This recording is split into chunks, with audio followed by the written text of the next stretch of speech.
j'espère que vous allez bien. Petite vidéo aujourd'hui parce que cette semaine, on a eu quelques rumeurs, quelques leaks autour de l'univers Marvel que je trouvais assez intéressantes. Et du coup, j'avais envie de pouvoir en discuter avec vous et de pouvoir en discuter en commentaire avec vous. Et on commence tout de suite. Alors, il y a pas mal de Daniel Richman, Daniel RPK. Pour ceux qui ne connaissent pas, c'est un scooper, alors qu'il n'a pas toujours raison, mais qui a quand même un beau palmarès pour le coup. Donc voilà, c'est toujours intéressant de le prendre en compte quand même. Il y a des news qui ont été confirmées par plusieurs scoopers en plus, mais encore une fois, c'est pas officiel en tout cas.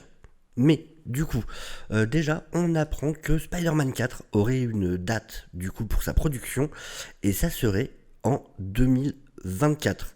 En fait, voilà, ça serait fin 2024 pour un début de production. Comme il a été reporté précédemment, Tom Holland, Zendaya, alors là ça dit et John Watts sont attendus pour leur retour. Sauf que en réalité, Daniel Richman lui-même a dit, juste pour être clair, je n'ai jamais rien dit à propos du retour de John Watts pour réaliser un Spider-Man 4, et honnêtement, je ne m'y attends pas. On verra. En gros, il n'a pas d'infos sur le côté réalisation. Lui, ce qu'il a entendu, c'est Tom Holland et Zendaya. Par contre, rien sur John Watts. On croise les doigts. On croise les doigts pour qu'il ne revienne pas. Mais rien de très étonnant. On pouvait s'attendre à ce qu'il y ait un film Spider-Man 4, de toute façon, qui s'engouffre à un moment, dans tous les cas, avant l'arrivée des films Avengers. Du coup, c'est pas vraiment une surprise. Est-ce que ça sera vraiment fin 2024, sachant ce qui se passe avec la grève des acteurs? D'ailleurs, ma vidéo sortira demain pour ma vidéo hebdomadaire sur tout ce qui concerne la grève des acteurs. Mais donc ouais, non, pas de surprise. Mais maintenant, ouais, la question c'est, est-ce que ça va pouvoir vraiment se faire en fin 2024? Parce que là, je pense que si effectivement la situation ne se résout pas avant la rentrée 2024 concernant la grève, tout va être retardé, et c'est possible, très possible, que ce film-là soit retardé aussi, tout simplement. Donc on verra. Maintenant voilà, j'espère qu'il n'y aura pas de John Watts de retour. Zendaya, j'avoue, je suis pas en demande. Vraiment, est-ce que... Je sais pas, j'ai toujours eu du mal à l'avoir en MJ déjà, de toute façon, de base. Puis bon, est-ce que on va les revoir se re-rencontrer et ainsi de suite? Enfin, ouais, je sais pas. Ça m'intéresse pas grandement, honnêtement. Maintenant voilà. Après, la question c'est, qui serait le vilain? Ça, c'est une bonne question à se poser. Je suis curieux d'avoir vos théories là-dessus en commentaire. Est-ce qu'on aurait Venom? Parce qu'après tout, il y a un bout de symbiote qui se promène dans le MCU. Il y a pas mal de vilains qui peuvent plus aller récupérer. À votre avis, à vous, quel pourrait être le vilain qu'ils iraient chercher du coup pour ce nouveau film? Je suis curieux d'avoir votre avis. On continue. Toujours, toujours côté Spider-Man, mais cette fois Miles Morales. Et donc, on voit que sur le son de Daniel RPK toujours, il y aurait un live-action Miles Morales qui aurait été vraiment lancé cette fois par Sony. Alors, et donc il cherchera un scénariste. C'est pas totalement une news en réalité, parce que pour ceux qui se souviennent, déjà fin mai, Ami Pascal sur un tapis rouge, un journaliste lui avait demandé, en gros lui avait donné une liste de films, il lui avait donné une liste de projets potentiels, et elle avait dit oui, vous aurez tout ça. Or, dans cette liste, il avait justement il avait donné un Miles Morales live action. Maintenant, c'est Ami Pascal. Moi-même, à ce moment-là, j'étais méfiant, en mode, c'est Ami Pascal, le mec a balancé des noms. Elle a vraiment répondu, yes, you'll have everything. Oui, vous aurez tout ça. Bon, vu comment Sony balance des spaghettis sur le mur en voyant ce qui colle, honnêtement, voilà, c'était à demi-news. Mais là, donc, ça serait une confirmation, mais encore une fois pas officielle, d'un projet live-action Miles Morales. Pourquoi pas? Pourquoi pas? Les films d'animation sont incroyables. Maintenant, on va pas se mentir, c'est loin de toucher tout le monde. On le voit bien avec les chiffres au box-office. Peut-être qu'un film Miles Morales en live-action toucherait beaucoup plus de monde. Maintenant, est-ce que je fais confiance à Sony pour en faire un bon? Bof. Vraiment bof. Maintenant à voir, pourquoi pas, mais en tout cas ça peut être cool, et tant mieux si ça fait encore plus connaître le personnage. Donc ça peut être une bonne chose. Pareil, je suis curieux de savoir ce que vous en pensez vous, pour le coup. On a eu aussi, toujours Daniel RPK, il est on fire en ce moment, là il est à fond, et donc, qui nous dit qu'un Thor 5 arriverait. Et donc selon Daniel RPK, un 5e film sur Thor serait en développement, et Marvel chercherait un nouveau réalisateur, ce qui impliquerait évidemment que Waititi donc ne serait pas de retour. Clairement, alors je fais partie de ceux qui ont détesté Thor 4, vraiment détesté. Maintenant, je reconnais aussi que Waititi est un très bon réalisateur. Mais est-ce qu'il aurait eu l'envie, aurait accepté de changer de ton? Et on sait que c'est une volonté de Chris Hemsworth, on sait aussi que voilà, ça n'a pas connecté avec une grande partie du public. Donc, je pense quelque part, oui, c'est mieux du coup qu'ils reviennent pas, très clairement. C'est, je pense pas qu'en fait, du coup, ce que là Marvel cherche à faire avec ça, ce soit le film que Waititi a envie de faire.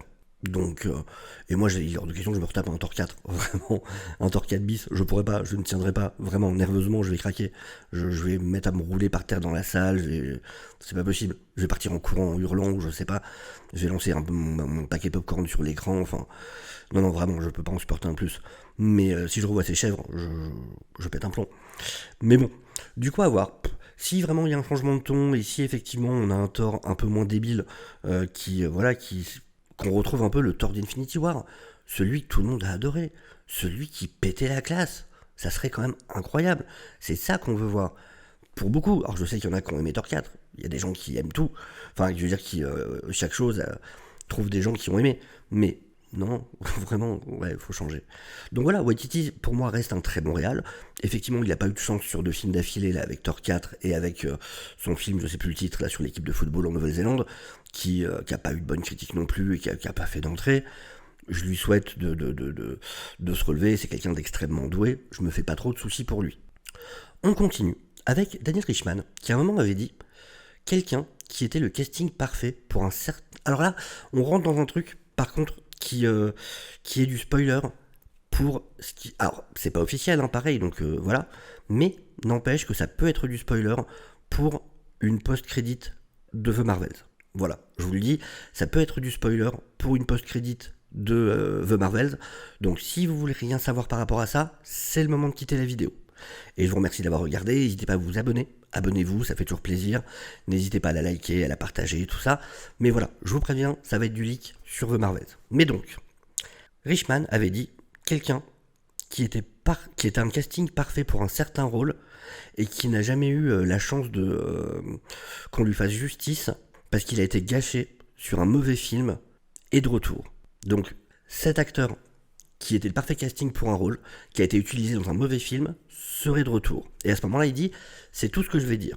Sauf que, quelqu'un a fait remarquer, a rappelé un ancien post, qui parlait de Kingsley Grammer, qui avait interprété Beast, où il parlait de casting parfait, et comme quoi il avait été gâché.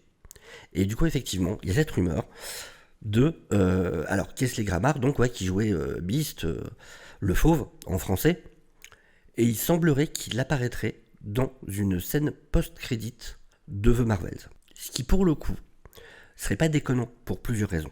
D'une, ça se passe mal pour le film en termes de prévente.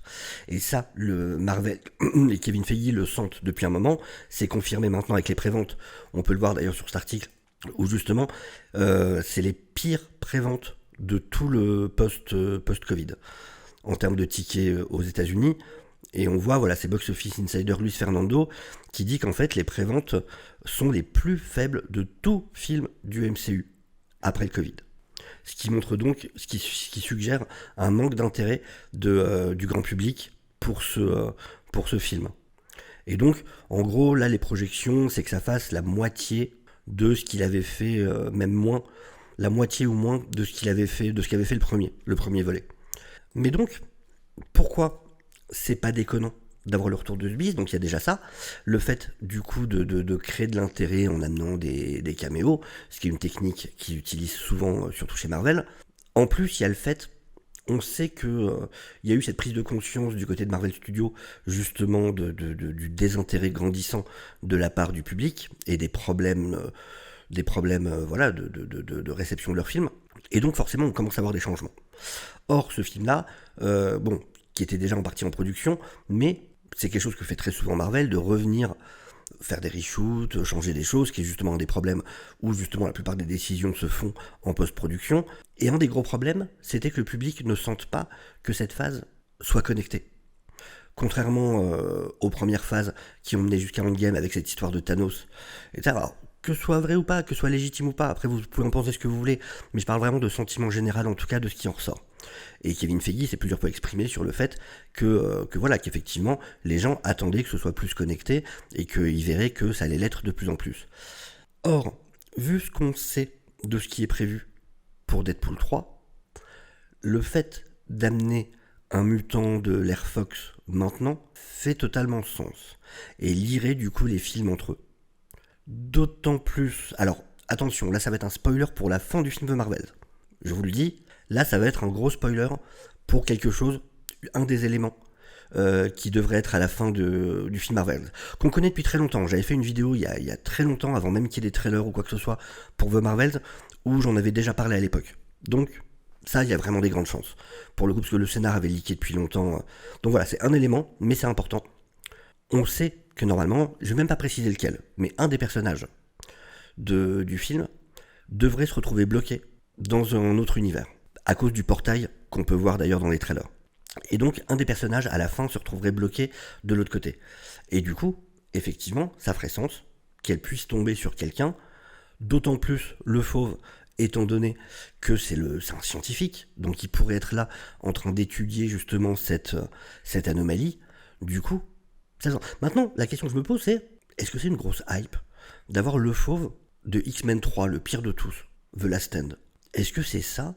Est-ce que vraiment, à un moment, quelqu'un s'est dit c'est ça qui va faire changer d'avis les gens? Quoi? Il y a le fauve dans The Marvels? Oh bah non, bah du coup je prends ma place, alors que je comptais pas y aller avant. Vraiment? J'ai du mal à m'imaginer en fait. Alors c'est cool hein, de le revoir et tout. Et je pense c'est surtout, peut-être ça devait être le plus facile à avoir, je sais pas. Alors d'après ce qui se dit en plus, il va être totalement en CGI, ce sera pas l'acteur. Faut savoir que c'est le même acteur qui joue Frasier dans la série. Là il semblerait que ça va vraiment être un fauve en CGI complet. Et du coup je me dis ouais, peut-être que c'était le plus simple pour eux. C'est pour ça qu'ils ont choisi celui-là. Mais est-ce que vraiment ça va créer une hype? Alors oui, par contre ça va plus relier. Et ça, effectivement, ça peut fonctionner. Le fait, du coup, ça va vraiment confirmer le fait qu'on aura les X-Men de la Fox dans Deadpool 3, en tout cas par la suite. Et du coup, ça, effectivement, ça peut avoir un effet sur le public. Maintenant, est-ce que Beast en lui-même, apparaissant dans le film, ça va changer le box-office de The Marvels? Franchement, j'ai vraiment du mal à y croire. Donc voilà. En tout cas, c'était du coup les différentes rumeurs que je voulais partager avec vous. N'hésitez pas donc à me donner votre avis en commentaire, n'hésitez pas à vous abonner, n'hésitez pas à liker la vidéo, n'hésitez pas à la partager.